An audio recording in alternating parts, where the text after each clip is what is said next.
Good morning, church family. My name is Dan, and I'm the student ministry pastor here at River Valley. And so all the years of working with youth, I've realized that students have this need and desire for friends and community. And I think it's safe to say that we all have some desire when it comes to being a friend or having a friend. Now, some of us have that need to have lots of friends. Others really want to look at what is it to have deep, close friends. And then some of us just want to have only a few friends. But whatever it is, there is truly this need in us to be friends. And I think along with friendship, as we look at Proverbs, this idea of being friend and being wise in how we're a friend. We've been going through this series and this idea of living wisely in so many areas. So what does it mean to live wisely in our friendships? Solomon, as the author of Proverbs, most of them, he was writing to his son. And I think that as a dad writes to a son to give advice, that's something that we can be children that get the same kind of advice. So as we look today, we're going to look at the idea of being a friend. And we're going to look at 4 different things: the power of friends, the picking of friends, the practice of friendship, and the perfect picture of a friend. So let's jump right in with the power of friends. Thomas Aquinas, an influential philosopher and theologian, said this about friendship: "There is nothing on earth more to be prized than true friendship." He also said, "Friendship is a source of the greatest pleasures, and without friends, even the most agreeable pursuits become tedious." Friendship is to be prized. It's a source of our greatest pleasures, and we want to do things together with others. Definitely there is something really great in our lives about friends. You know, this desire to live together and do life together with others. It's actually, we're created that way. Actually, God created us to be in community. If you think about it, he created the earth in the 6 days and rested on the seventh, and it was all good. Then we come to Genesis chapter 2, verse 18, and it says, "Then the Lord said, 'It is not good for the man to be alone. I will make a helper suitable for him.'" Yes, we are made to be together. We are created that way within friendships, within community, and within marriage. So yeah, it's not good to be alone, but I think our world and what the world views as friendship is kind of surface level. I think, just having common interests and just enjoying each other's company is kind of where our world stops when it comes to friendships. Most of those friendships are self-centered. What can I get out of it? It's about me. Instead of what God created as the idea of being a helper, an outward focus, others focused. Philippians 2, 3, and 4 say, "Do nothing out of selfish ambition or vain conceit. Rather, in humility, value others above yourselves, not looking to your own interests, but each of you to the interests of others." Would we look to others when it comes to being a friend? Aristotle figured there was 3 types of friendships. The first were the friendships of utility, right? That somehow that friend is useful to us in some way. It's the idea that you scratch my back, I'll scratch yours. The second type of friends is friendship of pleasure, right? Those people whose company we enjoy. Maybe it's because we have similar activities. Maybe it's because where we congregate together. Maybe our hobbies. Those friendships of pleasure. And then there's the third type of friendship, the friendships of the good. Mutual respect and admiration. That we have the similar values and goals. See, I think these friendships of the good are where our truest friendships exist. It's those friends that are looking out not for our own interests, but to the interests of others. Value others above yourself. Our world likes to stay a lot in the utility and pleasure friendships. And whether it's fear or just anxiety or just not knowing how to go, a lot of times that friendships of the good are a little bit few and far between. I think that we really like to watch other people in friendships. The world has kind of got to this point of TV and movies focusing on friendship and community. Right? We want to see that other people are doing good things together. And it's kind of become like a menu for success when it comes to creating new content in movies and TV. We want to be like watching Friends, right? Watching Monica and Chandler and Ross and Rachel and Joey and Phoebe and how they interact with each other in their life. Or we want to see movie friends like Han Solo and Chewie. Or we want to like a whole movie saga around a fellowship, right? The Fellowship of the Rings, Lord of the Rings, Samwise Gamgee and Frodo and how they journeyed together. Or my favorite friend in a movie, Buzz Lightyear and Woody. Right? They even have a song, You've Got a Friend in Me. Right? We want to be friends. We want to see friends. There is power in friends. You realize that one of probably the most overlooked benefits of friendship is actually our health. There's been studies done that have found that our minds and bodies are healthier when we're in community, when we're in friendships. It's as important to our physical health as eating well and keeping fit. Harvard did this study, and they found that when you have important friendships in your life, it's as powerful as adequate sleep, a good diet, and not smoking.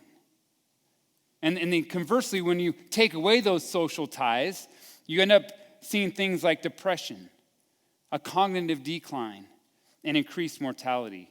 We have a healthy need for friends. Our world really wants us to be connected, so we've started a lot of online friends, online connection, right? Social media is where our world says that we are going to be friends. And we value friendships based on how many Facebook friends we have, or what do our followers look like in Instagram and Twitter. But are those really friendships? Are those really friends? See, social media, Oxford did a study and found out that on average, the average person has about 155 Facebook friends. But in a time of crisis, they would only go to 4 of them. So what happens to the other 151? Are they really friends? I think it's interesting, companies use social media and friends a lot. Burger King did an ad campaign. They said, if you unfriended 10 Facebook friends, you'd get a free Whopper. So in the first week, the New York Times found that over 233,000 people were unfriended for a burger. Burger King was on the hook for about 23,000 hamburgers. And the whole idea was that you would get this notification, man, you were unfriended for a burger. And they were supposed to know that, man, that must be a really good burger. I think it more shows that, wow, all my friendship was worth to you was a burger. And even that, only 1/10 of a burger. Is that really what we think of when we think of our friends? See, friendship needs to be more meaningful. And I think those meaningful friendships are more and more difficult to come by. See, we need to look at friendships of quality, not friendships of quantity. So there is power of friends. Then we have the picking of friends. How do we pick and choose our friends carefully? Proverbs 12:26 says, the righteous choose their friends carefully, but the way of the wicked leads them astray. Proverbs 13:20 says, walk with the wise and become wise, for a companion of fools suffers harm. Are we choosing our friends wisely? Do we realize that those friends in our life will have a greater impact on us than we probably ever imagine? They are so influential on who we become. It's said that you are the combination of your 5 closest friends. So who are those people in your life? The people that we emulate, are they the wise or are they the foolish? I look back and I think of those people in my life that were my friends. And I'm so blessed to look back and go, man, the people, they encouraged me, they stretched me, and they challenged me, but they made me a better person. That's not always the case. See, some of our friends can lead us to a place of righteousness. Others can lead us to a place of folly. I think as a parent, I've had those times where I really wanted nothing better for my kids than for them to pick good friends. I wanted the people they hung out with to be people that lifted them up. And Solomon, as he teaches in Proverbs, as a dad teaching to his son, he wanted his son to have good friends. We see it in Proverbs 1, verse 10. It says, "My son, if sinful men entice you, do not give in to them. If they say, 'Come along with us,' let's lie and wait for innocent blood.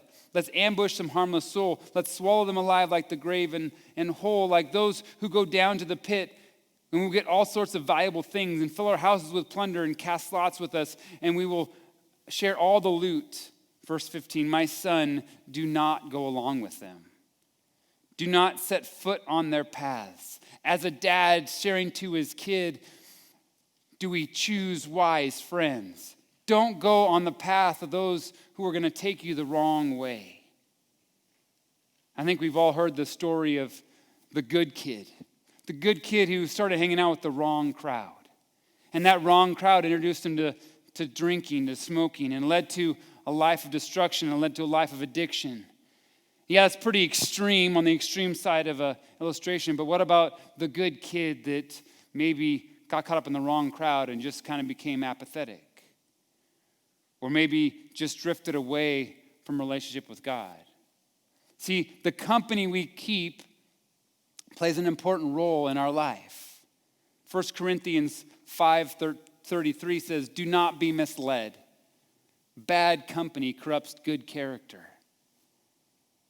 Bad company corrupts good character. Are you choosing your friends carefully? Are you picking them wisely? Walk with the wise and become wise. We need to make sure that we are intentional with who we spend our time with, who we give our lives to. And here's the thing, those good people, those good friendships don't just happen. It takes work. It takes continual work and keep working. So maybe a lot of us struggle with who are those friends we should pick? Man, how do I know that friend is going to be someone who helps me get better instead of taking me on the wrong path? May I suggest this, that instead of trying to look to find friends, would we just look to be the good friend? Instead of looking to choose a friend, please look at the practice of being a friend. That's our third point, the practice of friendship. It's taken us a little while to get to the big idea today, but the big idea is also my title. It's, are you the friend you're looking for is looking for? Are you the friend you're looking for is looking for? See, we can look for all we want to find friends, but if you want to find a good friend, just be a good friend.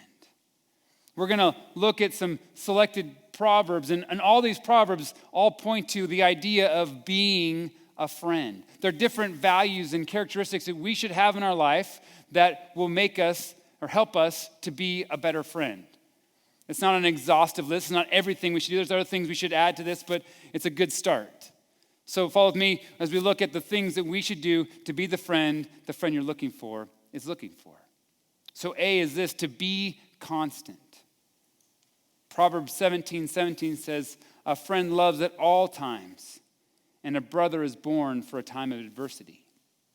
So a friend is constant at all times. Now, this doesn't mean that you do every single thing, every waking moment you're with that person. Now, I've had those times. I think in middle school, you and your best friend, me and my best friend, Jesse Thomas, we literally, I think, spent weeks every moment together. Okay, we're going to spend the night at your house tonight, tomorrow night at my house. Oh, we'll do my house again. And yeah, you're together all the time.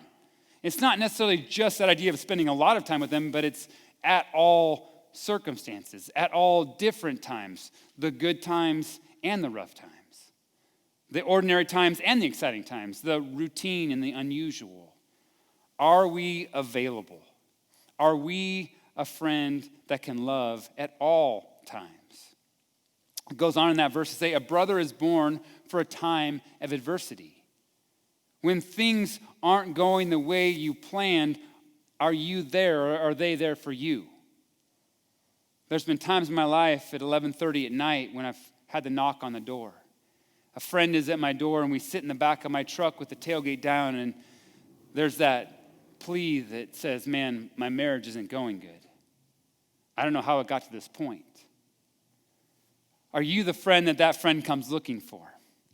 Are you the friend that they know that you're there in the times of adversity when it's not going well? Proverbs 18:24 says, one who has unreliable friends soon comes to ruin, but there is a friend who sticks closer than a brother. This contrast between those friends that are unreliable and those who stick close through thick and thin. The constant friend will be there. The constant friend is there when everything around them is coming down. Are we the constant friend at all times? Solomon, who also wrote Ecclesiastes, says this, two are better than one because they have a good return for their labor. If either of them falls down, one can help the other up, but pity anyone who falls and has no one to help them up. Being that constant friend, it means you're there. You're there when they've fallen to help pick them up at a time of adversity. I think we could say we're living in a time of adversity. These last 6 months, there's been times where things aren't going the way that you planned. What do those friends look like? How do you look like a friend? Have you been that person during COVID that reached out to those neighbors who, during isolation, needed someone to get groceries or run errands? Maybe just picking up the phone and giving a call to say how you're doing or sending a text of encouragement. That's what it means to be constant, that friend at all times. Or even this past week, I'm so thankful for so many of you who, at the times of these fires and adversity in our community, that you gave. Whether you gave to meet physical needs, things that were asked for, whether it's sleeping bags and pads and food, or just financially.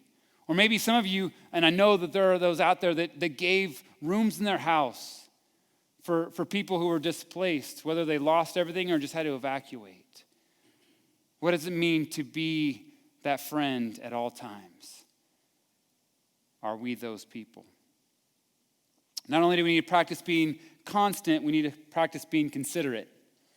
Proverbs 27:14 says, if anyone loudly blesses their neighbor early in the morning, it will be taken as a curse. Or Proverbs 25:17 says, seldom set foot in your neighbor's house. Too much of you and they will hate you.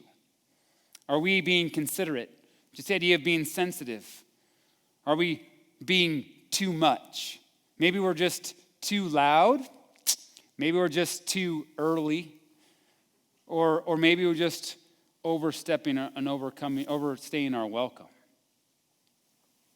Be considerate to understand the situation that you're in, knowing how to be sensitive to those around you.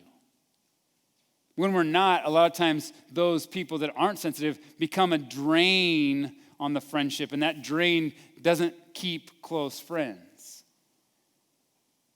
Consider it to respect others' privacy or just respect their own alone time. Now, I'm not saying to stay away from your friends and neighbors. No, it's the idea that knowing how much or how long or at what time. Be constant, be considerate, and C is to be candid. Being truthful and straightforward.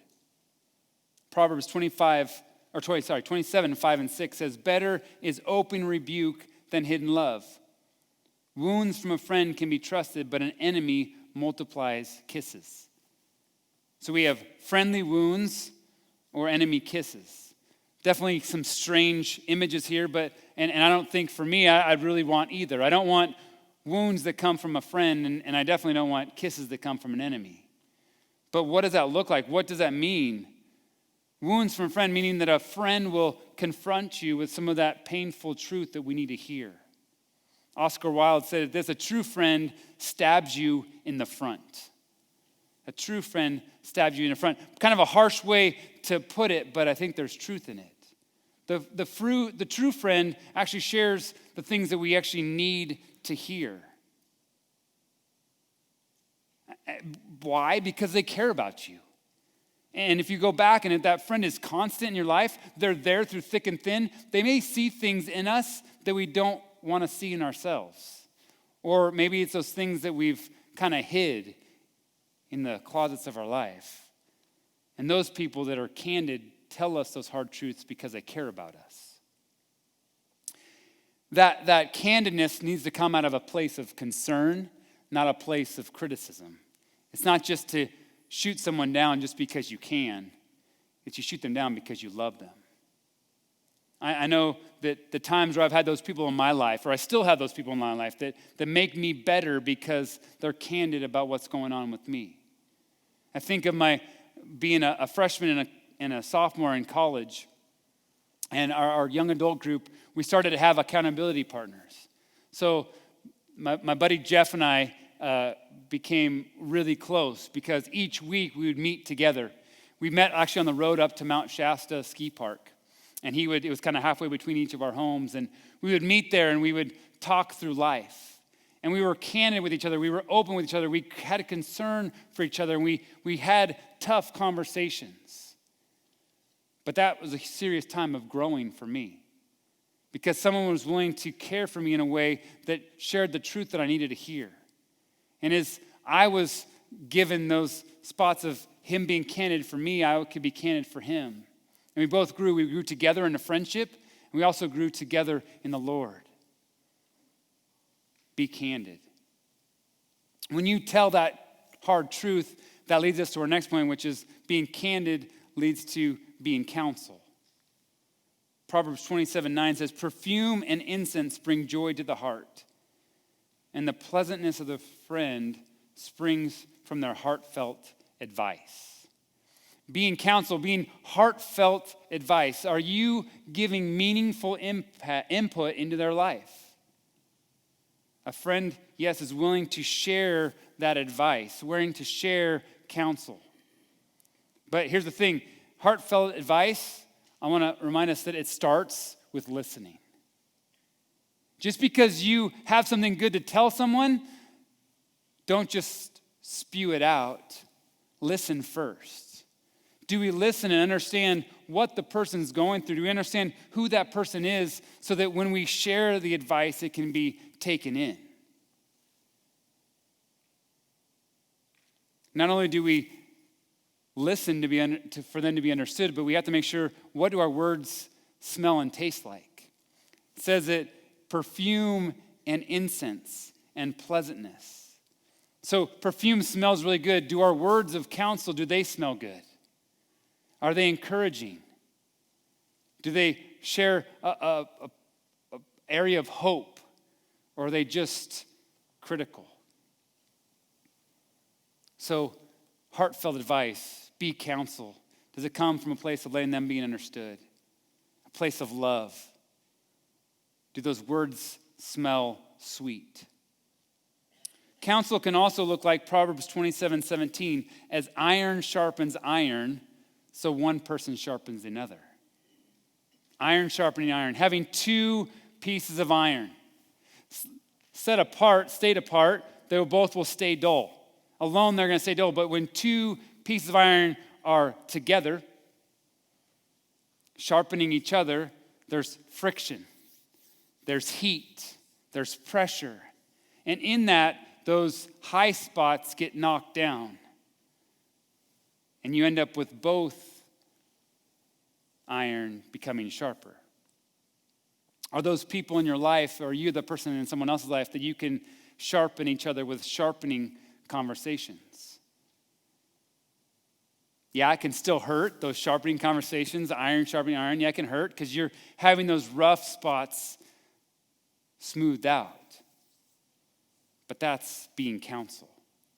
It's because we have a genuine interest in the other person. We care for the other person so we can share with them. And that's where we should both be. It's a back and forth. Both sides coming out better. Giving and receiving. Mutual care and concern. Are you the friend you're looking for is looking for. We also need to be a confidant, a person who, when we share a private matter, that we're trusted not to repeat it to others. Proverbs 11:13 says, a gossip betrays a confidence, but a trustworthy person keeps a secret.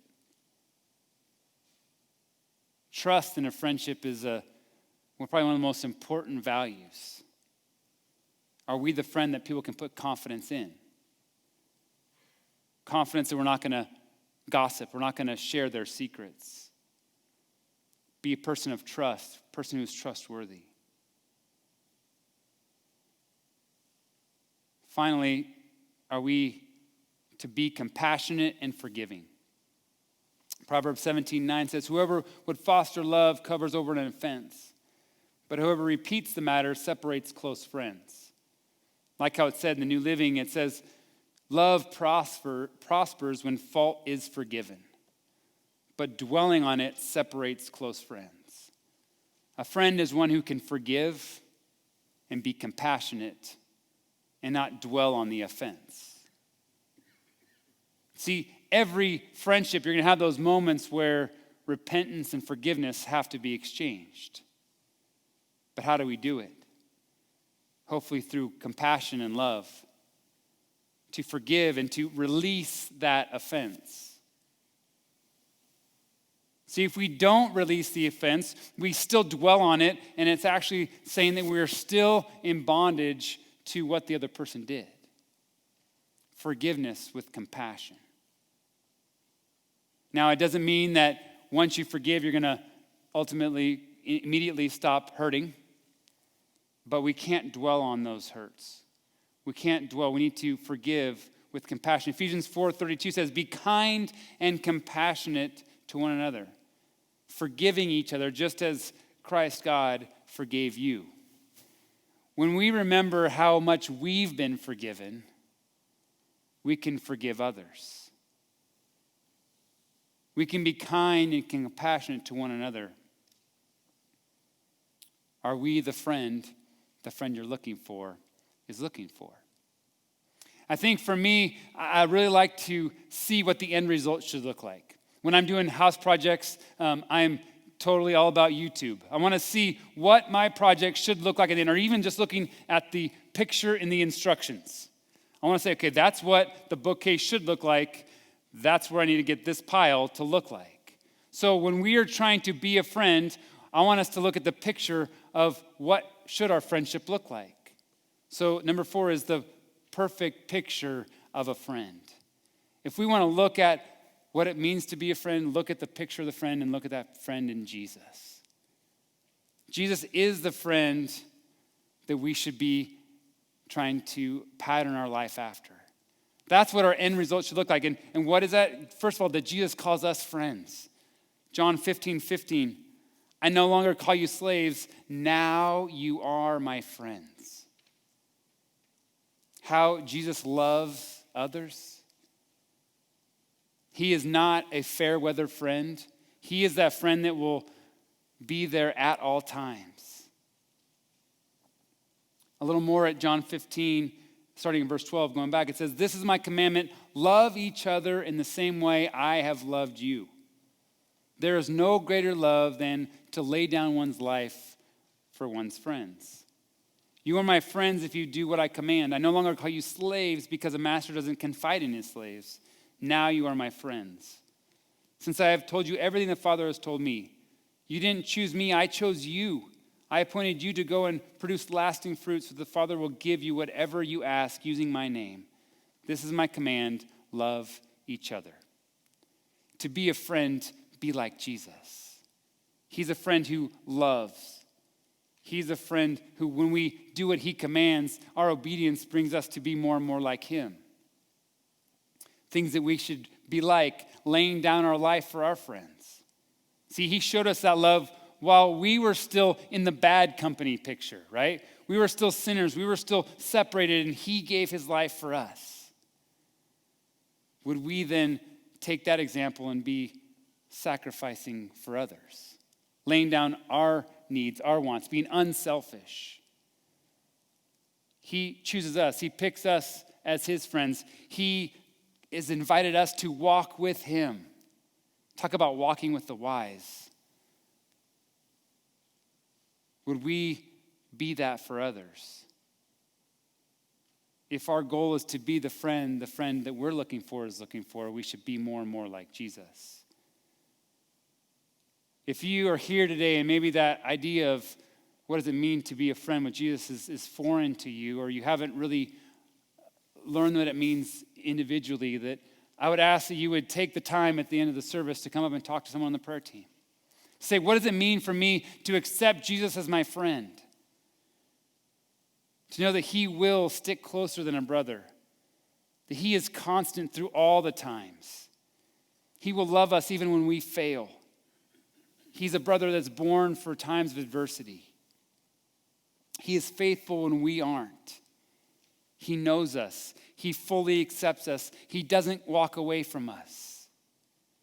He forgives us, and he died for us on the cross. Be a friend like Jesus. Be a friend who's always there.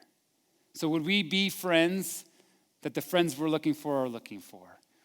Would we look at being constant, being considerate, being candid, being counsel, being a confidant, being compassionate and forgiving? But ultimately, would we be like Jesus? I want to leave us with this poem. It's from an unknown author, but it says this: I went out to find a friend. I could not find one there. I went out to be a friend, and friends were everywhere. Would we be people that are friends to those around us? Let's pray.